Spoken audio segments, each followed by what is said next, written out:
da Rádio Mega Brasil Online, olá você que nos acompanha por imagem no nosso canal no YouTube, eu sou Marco Antônio Rossi e esse é o Comunicação SA, programa da Mega Brasil, que destaca toda e qualquer ação de relacionamento e de consolidação de marca. Aqui também falamos sobre novas iniciativas de negócios, análise de mercado, lançamentos de produtos e serviços e de ações que impactam positivamente a sociedade. Antes de dar início ao programa de hoje, eu quero deixar aqui um convite a você que nos assiste pelo YouTube, que se inscreva no canal, curta a nossa página, clique no sininho de notificação e assim terá acesso a este e a outros conteúdos produzidos nesta plataforma pela Mega Brasil. Cada vez mais empresas colocam-se como geradoras de conteúdo que usam os meios digitais como caminho para chegar aos seus públicos de interesse. Para falar sobre este tema, eu recebo Paulo Henrique Ferreira, sócio-diretor executivo da Barões Digital Publishing, empresa especializada na produção de conteúdos proprietários para terceiros e focada no que convencionou se chamar de transição midiática. Paulo Henrique, muito obrigado por estar aqui conosco no Comunicação SA. Obrigado, Marco, obrigado pelo convite, é um prazer estar aqui falando com o seu público. Muito obrigado. E vamos lá. Ô Paulo, eu começo aqui o nosso bate-papo, pergunto se eu acertei aqui nessa definição que eu fiz, é uma definição simplificada, obviamente, do que vem a ser a Barões Digital. Acertei, não? Acertou. Acho que eu gosto muito de que a gente ainda não se rotula, né? Porque a Barões Digital Publishing, ela é uma empresa focada em brand publishing. Ou seja, a gente ajuda marcas a virarem publishers editoriais proprietários com nível de maturidade profissional. Então, a gente não é uma agência de conteúdo, na verdade, a gente é uma empresa de publishing digital, editorial, para marcas que são autoridades em seus setores. E aí, nesse momento que você falou de transição midiática, isso está ficando muito claro, Marco, porque as marcas estão vendo que não basta fazer aquele convencionou chamar de marketing de conteúdo, me dá seu e-mail, fazer inbound, isso as pessoas não querem ser convencidas, elas querem ser informadas. Então não dá para fingir que uma comunicação persuasiva, tentar disfarçar uma comunicação persuasiva de comunicação editorial, não dá. A marca que ela quer ser um think tank, quer ter um conteúdo realmente relevante, útil para a sociedade, ela tem que pensar como publisher editorial e não como anunciante. E por isso que a Barões, há 6 anos, desde 2017, vem ajudando grandes marcas a se estabelecer como publishers. E aí não é só conteúdo também. Conteúdo é um elo do processo, é o publishing, é a plataforma, é a distribuição. Todo mundo fala que o conteúdo é rei, mas a distribuição é rainha. Então você não chega nos seus públicos usando aí as redes sociais, usando os canais orgânicos, e é tudo baseado em planejamento, consistência e organização, sobretudo nesse momento em que a comunicação ela é core nos negócios e ela pode ser um drive de dados primários, first party data, isso numa plataforma própria. Então, o publishing é a disciplina em nível profissional de plataforma, conteúdo, distribuição e resultados, e a Barões cuida de A a Z aí, com grandes marcas que a gente tem ajudado a se posicionar como think tank, como publishers relevantes no mercado. Agora, Paulo, muita gente vai dizer assim que produção de conteúdo proprietário não chega a ser uma novidade. No meio da comunicação corporativa, né, tem o chamado branded content, que é algo bastante conhecido. Eu queria saber de você se existe uma diferença, o que é uma coisa, o que é outra, qual a diferença que existiria ou que existe entre branded content e brand publishing, por favor. Brand publishing, para começar, é quando a marca se enxerga como publisher. Então, ela vai ser um publisher, uma marca publicadora. Então, ela não entende só de conteúdo, ela não entende só da mensagem, ela entende do meio também. O meio é a mensagem, né? Vamos lá para a McLuhan, né? Então, ela domina não só o conteúdo, mas os canais de distribuição, a plataforma proprietária, os dados, numa visão de mídia proprietária. Então, é a marca publisher.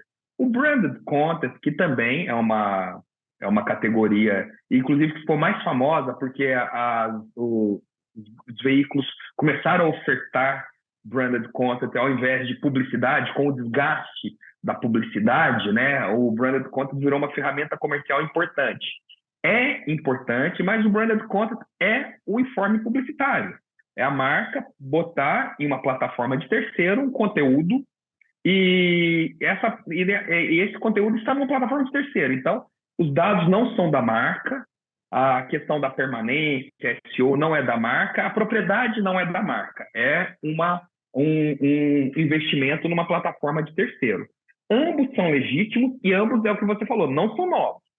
Vamos comparar com o século XX, né, da sociedade do espetáculo, indo para Guy Debord, o branded content era um informe publicitário. Você abria lá, ó, informe publicitário, um texto sobre uma marca numa revista, por exemplo. E o brand publish era a revista proprietária. Eu falo que no meu livro, o Brand Publish, Tradição Midiática, que a gente vai falar mais para frente, eu falo que o Brand Publish não é novo. A John Deere, desde o século XIX, publica The Furrow, que foi muito importante para o desenvolvimento da educação no campo nos Estados Unidos, e vários outros exemplos de grandes companhias. Então, nenhum dos dois, nem Brand Publishing, nem Branded Content, são novos. E sempre foram diferentes, o informe publicitário e a publicação proprietária.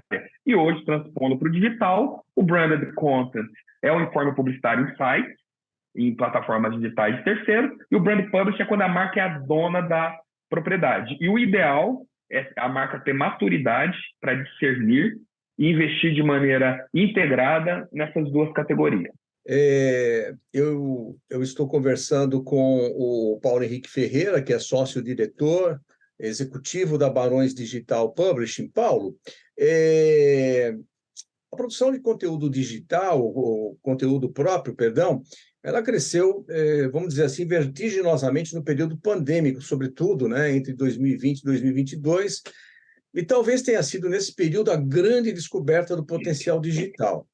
A Barões foi criada em 2017, como você já bem lembrou. Vocês são uma empresa relativamente jovem.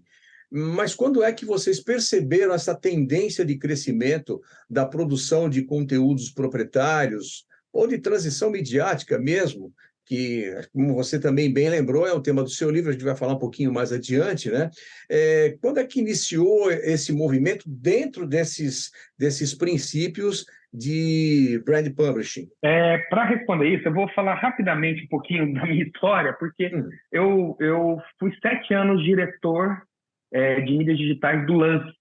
Então, eu sempre trabalhei, antes eu trabalhei na Compera, que hoje é a Movile, dona do iFood, sempre trabalhei com plataformas de conteúdo para grandes audiências.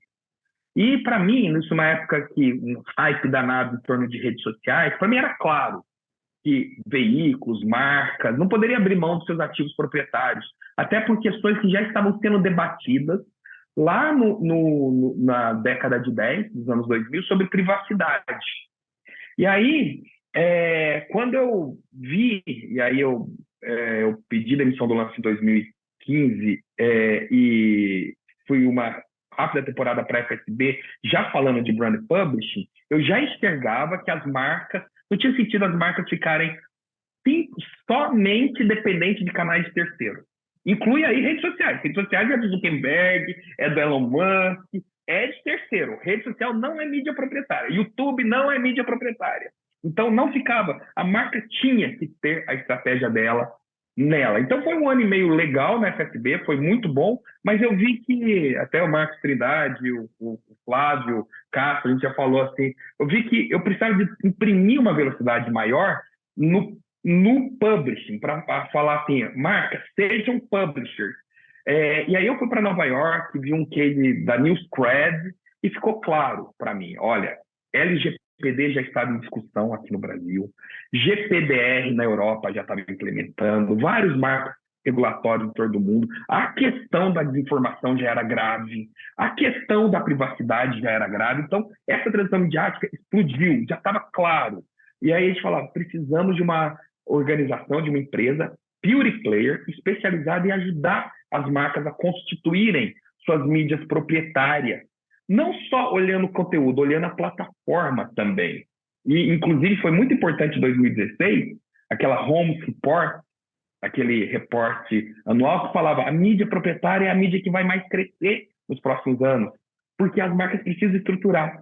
E aí que a gente lançou a Barões em 2017, e eu, como eu sou de Minas, sou do sudoeste de Minas, de Furnas, eu uso muito essa frase, e aí o rio correu para o mar, porque já estava, a LGPD já estava prevista para agosto, já era algo que confirmava a nossa tese, mas quando veio a pandemia, ficou muito claro. E a pandemia, eu falo que, assim, tirando os desgastes emocionais, de saúde pública e econômica, mas para quem enxergou corretamente a transição midiática, foi favorável. Por quê? As marcas, por exemplo, já teve cliente nosso que cortou vários, já tinha propriedade com a gente, já tinha canais proprietários, cortou várias ações de comunicação, mas não cortou a mídia proprietária, que é onde ela desintermedia, ela pode contar o contexto dela integral. E os usuários entrando, os dados são delas, ela consegue realimentar esse público e construir uma audiência consistente. Então foi o caso do Quinto Andar.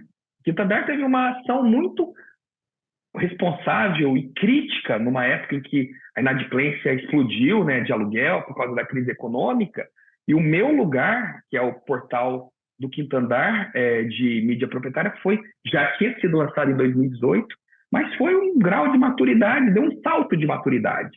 Isso, vários outros propriedades, e aí eu falo que 2020, 2021, a gente cresceu e mostrou a resiliência não só da mídia proprietária, mas do processo organizado. E depois disso, a gente atingiu aí um novo patamar de crescimento e a gente sabe que isso foi um caminho sem volta. Infelizmente, precisou da pandemia para explicitar o que já estava implícito. Mas antes mesmo, se ler a primeira parte do meu livro lá sobre transição midiática, os sinais já eram claros. As marcas precisavam de entender a comunicação contemporânea, nesse contexto de transição midiática, para fazer os investimentos corretos, e um deles é a mídia proprietária editorial. Muito bem, eu estou conversando com o Paulo Henrique Ferreira, sócio-diretor executivo da Barões Digital Publishing.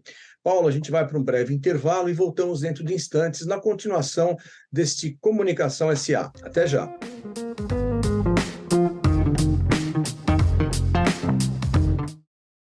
Colaboração. Tudo começa pela colaboração. Nossas descobertas na medicina e no campo, nossas ações de inclusão e diversidade e nosso trabalho incansável para encontrar novos caminhos por meio da inovação, tudo isso é resultado da colaboração. E queremos continuar construindo os próximos capítulos dessa jornada assim, com você, fazendo o que é bom para o outro e, acima de tudo, com o outro. E fazer isso com você vai ser muito bom. Vai ser bom com você, Ana, produzindo novas tecnologias para o campo. Com você, Laura, vamos encontrar soluções e novas respostas para o tratamento do Luiz. Como vai ser bom estar com você, Thalita, que engaja tantas pessoas por uma causa tão nobre. Convidamos você a continuar fazendo o que é bom com a gente. Se é Bayer, é bom. Você e Bayer é bom.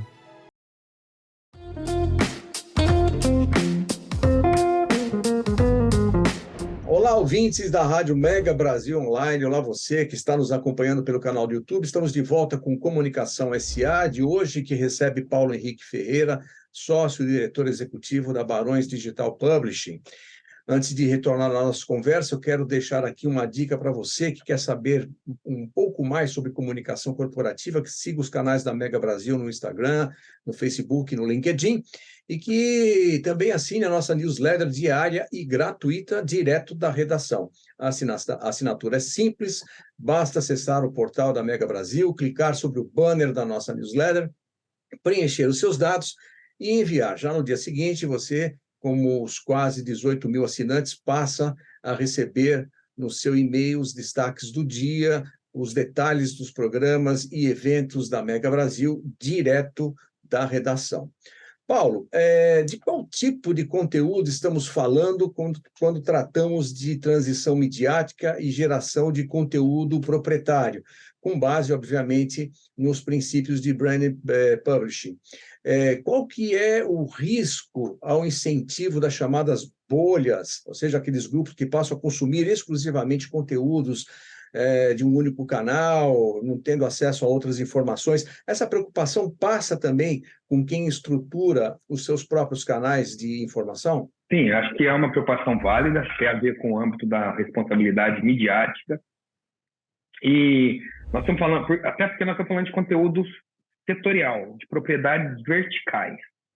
Então, para um público B2B é mais fácil, ainda mais na transição midiática, que muitas publicações especializadas perderam tração, editoras, sobretudo editoria de revista, existe um espaço muito grande para as marcas, sobretudo as que têm autoridade técnica, comercial, tipo a Engie, empresa multinacional francesa de energia. O Além da Energia, que foi premiado pela Berge no ano passado, é um canal já que vai para o seu 4º ano e tem uma liderança editorial clara em transição energética. A Engie é hoje um think tank porque ela tem essa autoridade e aí ela se conecta com os públicos de interesse delas, stakeholders, governos, agentes regulatórios, mercado, e até, eu falo que assim, até o B2B, que me parece ser mais técnico, ele alcança um B2C também, um B2C qualificado, pessoas que se interessam, que entendem que existem indústrias por trás, indústrias estruturadas. Por exemplo, transição energética, quando você fala de carro elétrico, quando você fala de fontes renováveis, atinge até o B2C. Então, na questão da bolha, eu acho que isso é muito interessante porque, primeiro, a marca, ela, em 1 ano, 2 anos, ela se estabelece um trabalho consistente, publicação diária, uma disciplina de distribuição que se autoalimenta, e não é falar de si mesmo, falar do setor, ser um curador, ela atinge os seus públicos e ela estimula o debate com origem de conteúdo declarada. É uma marca que tem autoridade que está assinando esse conteúdo. Então, nesse momento de desinformação, de bolhas mal intencionadas das pessoas que buscam aquele viés de autossugestão, uma marca entrar, ela ajuda no segmento dela, pelo menos no segmento dela, ela ajuda a mitigar desinformação.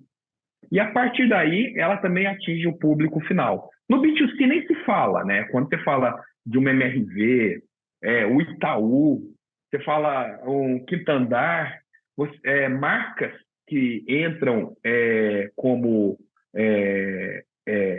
produtoras editoriais, elas assumem uma responsabilidade não só com o público, mas com a sociedade.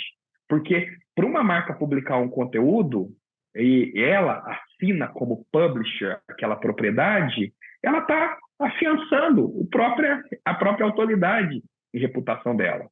Então, essa é a primeira camada de resultado. E aí ela contribui com a sociedade para, inclusive, desmontar essas bolhas de desinformação. Porque o problema, as pessoas podem até querer estar em conteúdo segmentado. Isso sempre existiu.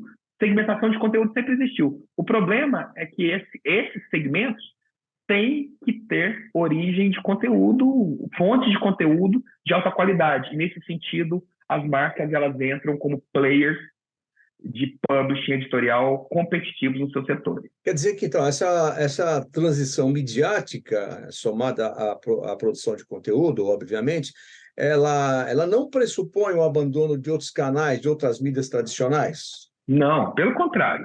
Eu acredito muito, eu falo isso no livro, que os canais tradicionais, o Mega Brasil Comunicação, que viveu o século XX, passou a transição e está construindo o caminho na sociedade da informação. Os canais tradicionais, eles sempre serão úteis, eles são fóruns horizontais de debate. Eles chamam vozes diferentes, diferente do brand publish que vira um analista a partir do seu conjunto de crenças e valores. É um think tank, analista legítimo, e essa composição compõe uma nova galáxia de publishers no segmento com uma requalificação do conteúdo. O que aconteceu, Marco? Antes, no século XX, só publishers puros, independentes, trabalhavam com informação. Com a internet, todo mundo virou publisher. E veio a rede social, isso virou em nível micro. Por isso que desestruturou a informação. Eu representava o lance na Associação Nacional de Jornais, na NJ. Os veículos ficaram perdidos, eles não souberam, eles sabiam da mensagem em veículos impressos, em veículos analógicos, porque o meio digital eles nunca dominaram, logo não dominavam a mensagem. Eu lembro que tinha discussões acaloradas sobre profundidade na internet, e uma grande editora, a editora Abril, que não existe mais da forma como era no século XX, a discussão queria que a profundidade fosse o conceito de 8 páginas no celular. O celular é a mídia com maior capilaridade da história. Como que você quer botar o mindset de mídia impressa numa tela pequena? É outro conceito de profundidade. É a recorrência, é a navegação, mas aí eu não vou entrar nesse detalhe técnico. O que eu quero dizer é o seguinte, com essa transição midiática, você tem um novo ecossistema de publishers que entram. Os publishers puros, que sempre vão ser úteis, e os vencedores, aqueles que agregam valor ao mercado, fazendo eventos, fazendo projetos, com uma maturidade de negócio, e as marcas que ajudam aí também no segmento a qualificar a informação daquele segmento. E uma cobrando a outra, porque aí daí vem a responsabilidade midiática. Eu falo muito lá nos nossos clientes, falo, você é brand publishing, sua responsabilidade midiática tem que ser maior ainda. Uhum. Você tem que trabalhar com maior responsabilidade para não botar nenhuma dúvida a credibilidade das suas informações. E isso também estimula a mídia a se medir por uma régua mais alta, e não medir pela régua da gritaria das redes sociais, e sim do conteúdo bem curado, qualificado e da informação relevante para o segmento, independente se é de uma fonte independente ou de uma fonte de marca, mas a qualidade tem critérios, vamos dizer assim, claros para ser trabalhado. Paulo, então o que é que se prioriza na produção de um conteúdo proprietário? É entretenimento, é informação? Tudo é feito em nome dos cliques que são conquistados? E como é que você qualifica o resultado desse conteúdo? Excelente pergunta. Assim, o conteúdo proprietário, ele pode ter perna de entretenimento e pode ter de informação. A Barões é uma empresa de brand publishing editorial, informativo. Tem empresas que trabalham com eventos, com filmes, música, que é brand publishing de entretenimento. Mas no segmento da Barões, para segmentar bem, é editorial. Então, no nosso segmento, é o editorial, que é o brand publishing editorial, informativo, que as marcas trabalham. Por isso que não é só o conteúdo, é a plataforma. Então, tem que fornecer uma experiência mesmo, é um portal para os usuários, para que essa audiência, ao longo do tempo, ela seja crescente e qualificada. E como? Entregando com muita curadoria. Tem um livro muito legal do Mário Sérgio Cortella e do Gilberto de Mentai, saudoso Gilberto de Mentai, que chama Era da Curadoria. Tem muita informação. As marcas têm a oportunidade de esclarecer o que está acontecendo através de curadoria. Curadoria é dar link, é apontar caminhos. Conteúdos tutoriais que ensinam as pessoas a decidir questões tanto no B2B quanto no B2C, e conteúdos originais, artigos, informação, entrevistas. Esse conjunto de informação, com um plano editorial bem elaborado, honesto no sentido de integridade técnica e integridade comercial também, porque você vai ficar querendo vender o tempo todo. Você vai informar, você vai ser um publisher, vai ter autoridade. Depois você vai fazer negócio. Você constrói ao longo do tempo, com técnicas de distribuição baseada em dados primários, uma audiência competitiva no seu segmento. E não é por clique, é por audiência construída. Isso é muito mais do que clique, muito mais do que lead. É audiência conquistada, depois você faz os negócios com ela, com a sua audiência bem informada. Muito bem. Vamos para um breve intervalo, mais um intervalo, e voltamos em instantes para a última parte deste Comunicação SA, que hoje recebe o Paulo Henrique Ferreira, que é sócio-diretor executivo da Barões Digital Publishing. Vamos então para esse intervalo e voltamos dentro de instantes com mais Comunicação SA. Até já!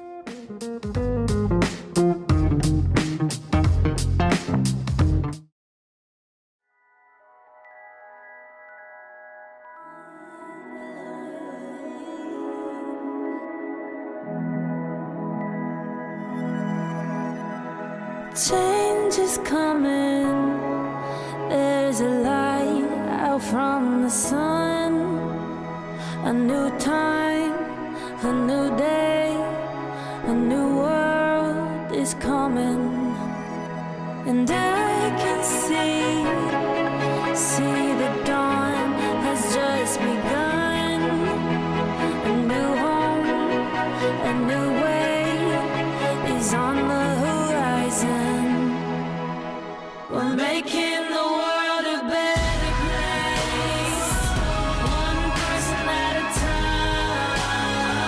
Making the world a better place, one day at a time. And it starts right now.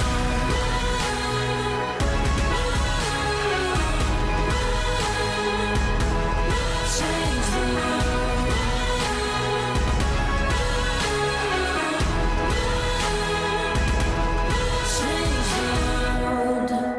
I think it's incredibly important that General Motors has taken this step towards EVs. We're talking about one of the world's most iconic companies here that will cause other people to stand up and say it's time. We're going to follow their lead. Change is blowing like the wind through the trees. The wheels are spinning and life is in motion. And I can see a light shine through the leaves. A new spark of new life is on the horizon. We're making the world a better place, one day at a time. And it starts right now. It starts right now.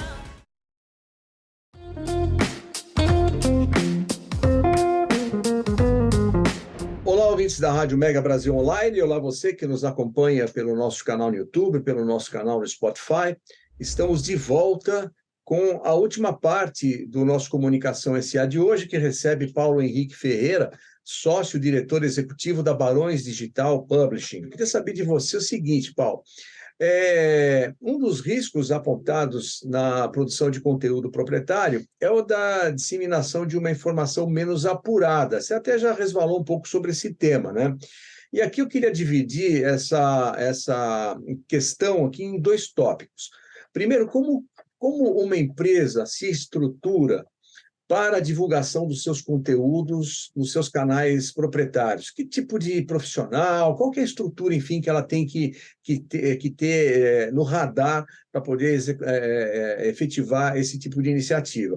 E em que medida, a segunda questão que eu coloco para você, a introdução da inteligência artificial pode potencializar o risco de produção de uma produção de informação de qualidade editorial questionável ou então superficial. Sobretudo quando surgiu o ChatGPT, muito se falou sobre essa produção, essa facilidade de produção de textos, de conteúdos, mas que seriam, de certa forma, superficiais, pouco elaborados.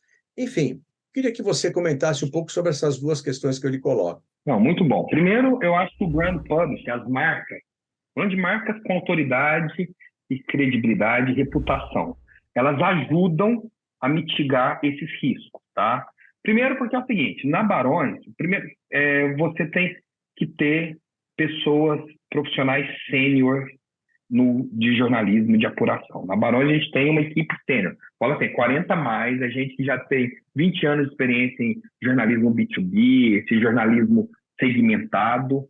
Era um horror quando eu via uma certa empresa uberizando produção de conteúdo, tira um certificado de produção de conteúdo. Isso sim vinha erros, vinha problemas superficiais. Então, quando a gente estabelece uma equipe sênior de conteúdo com a equipe de distribuição, de plataforma, e instala um processo no cliente, inclusive com checkpoints semanais e conselho editorial, a gente monta um conselho editorial, e monta um conselho editorial assim, periódico, bimestral, mensal, depende do cliente, depende um pouco da agenda, mas monta com executivos, com stakeholders, para gerar até aprendizado corporativo. Isso blinda muito o processo, porque a gente começa a convidar parceiros, agentes relevantes do mercado através do próprio conselho. Isso você eleva, tanto no nível de curadoria, tudo com um processo já bem mapeado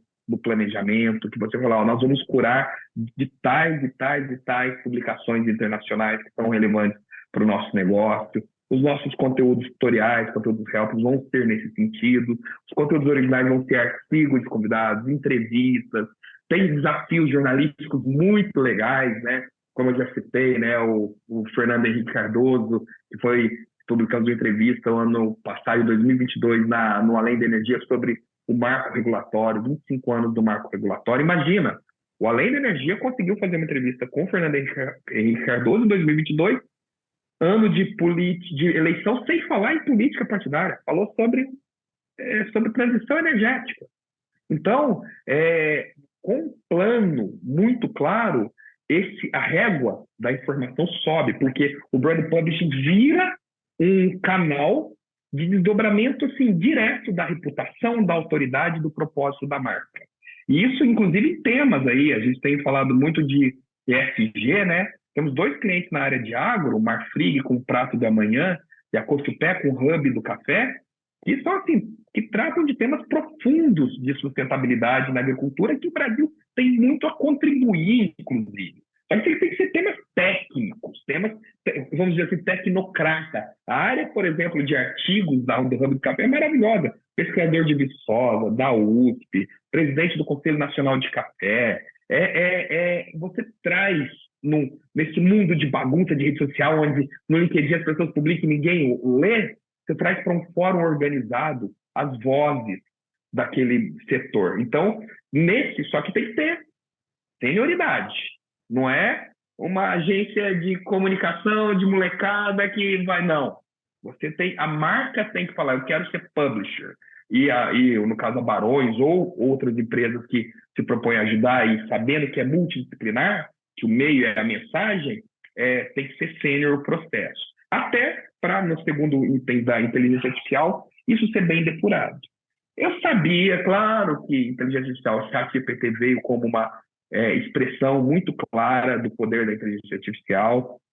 Diferente do metaverso, que teve todo um contexto ali esquisito, a inteligência artificial é algo ali que vai ser desenvolvido rápido, mas vai ser lento o processo. Não é esse hype que todo mundo fala de amanhã, até porque de amanhã está usando, até por causa dos erros, da superficialidade. Então, mesmo você criando ferramentas para estruturar um processo que a inteligência artificial ajude, vai passar pelo crivo do sênior. E aí, Marco, aí é mais importante ainda nesse mundo de inteligência artificial, as marcas sendo publishers e os publishers independentes elevarem ao grau de exigência de qualidade do conteúdo. O ser humano sempre vai fazer a diferença. O cara que tem 30 anos de experiência, o conteúdo do cara que entende as entrelinhas, e é isso que vai fazer. Olha, eu acho que, e aí isso é uma coisa que eu acordo todo dia, Marco, assim, feliz de estar na Barões, de estar fazendo brand publish, ajudando a sociedade a ir na contramão da desinformação e da superficialidade. Porque quando você tem marcas relevantes também ajudando nesse front dos publishers, com os publishers relevantes também, você está indo para um outro caminho. Você está indo aquele caminho que a Elderman fala, né? De qualificação da informação, com marcas, com a mídia relevante, contra um monte de agentes que já perderam a credibilidade. E nisso, eu falo, a inteligência artificial vai ajudar os projetos, vai ajudar os projetos maduros, mas ela não vai substituir o olhar e a curadoria das pessoas que têm autoridade e compõem aquela marca e compõem aquele publisher. Muito bem, Paulo, a gente está indo para o final do nosso encontro. Eu queria falar um pouquinho sobre o seu livro, Brand Publishing e Transição Midiática. É um livro que você encontra na Amazon, por exemplo, em formato digital para o Kindle, está R$ 36,00, formato tradicional, preço de capa R$ 64,17. É uma obra que você diz, entre aspas, ser destinada a profissionais que precisam entender com profundidade e clareza os fundamentos da comunicação editorial das marcas, fecha aspas. O seu livro é um beabá do Brand Publishing ou ele é uma obra que exige um entendimento prévio do tema para ela ser entendida? Como é que é? Não, ela é um beabá, foi o objetivo disso, para ser tanto para os profissionais de comunicação quanto de negócio, líderes de negócio, que hoje não, aqui que você fala, a comunicação foi o que explicitou depois da pandemia dos negócios, da parte mais visível dos negócios. Então não adianta decisores, CEOs achar que comunicação é um processo derivativo, é um processo core. E ele é um beabá mesmo, porque ele é dividido em 3 partes. A primeira parte é sobre transição midiática, que é a parte que eu mais gosto, mais filosófica, conto mais história, que mostra o que aconteceu do século XX, da sociedade do espetáculo, do Guy Debord, para a sociedade da informação, do Castells. E mostra certinho na prática mesmo. Eu conto muita história, e é muito legal, porque eu falo que essa é a parte que os CEOs devem ler. A segunda parte são 18 cases e um aprofundamento da metodologia, daquele negócio. Não é só conteúdo, é distribuição, é plataforma, tudo é dados, tudo em nível profissional. A área de comunicação tem uma oportunidade muito grande de ter um drive da cultura de dados de verdade das organizações. Isso ganha um valor estratégico protagonista. E a terceira parte, que é sobre o futuro, é isso, que a comunicação não é operação, é gestão de alto nível. O gestor de comunicação ele tem que ter a mesma autoridade e acesso ao CEO que o CFO. Eu acho muito engraçado. O CFO chega para o CEO com autoridade. O gestor de comunicação muitas vezes chega subalterno. O CEO vê um amigo falando de alguma coisa, ele quer que a comunicação faça. Não! A comunicação ela vai puxar a organização. A gente está na sociedade da informação. A marca que não tiver a comunicação como core e a comunicação editorial, porque as pessoas querem ser informadas e não convencidas, em nível profissional, ela vai ficar para trás. A crise não é de demanda, é de modelo. E o modelo central é na comunicação. Então, o livro é esse beabá, sim, é um livro introdutório. Modéstia à parte, eu escrevo muito bem. As pessoas gostam do livro, o feedback tem sido bom. E nós já estamos preparando um segundo livro, que aí vai dar continuidade, e estamos convidando muita gente no mercado. Aí não vai ser, eu vou ser o organizador, eu não vou ser o autor único, vai ser um livro de capítulos e com muita gente boa do mercado, inclusive alguns líderes aí de marcas que já trabalham com a Barões, para falar mais na prática sobre o aspecto de estratégia, gestão e operação do brand publishing, como desdobramento desse que sim é o beabá aí no Brasil do brand publishing, da comunicação editorial proprietária em nível profissional. Obrigado pela oportunidade de falar sobre a obra. Imagina. Paulo, nós infelizmente chegamos ao final desse nosso encontro. Eu queria agradecer bastante a sua presença nessa edição do Comunicação S.A. Muito obrigado, Marco. Muito obrigado aí para os ouvintes aí.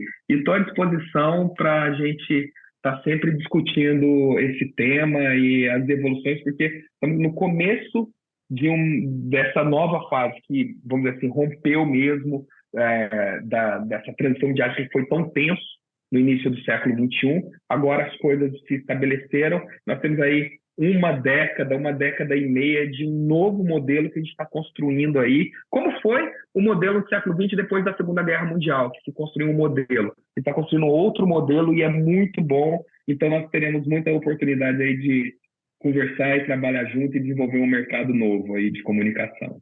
Não tenho dúvidas quanto a isso. Obrigado mais uma vez, Paulo Henrique. Obrigado a você também que nos acompanhou até aqui. Semana que vem tem mais Comunicação S.A. Até lá.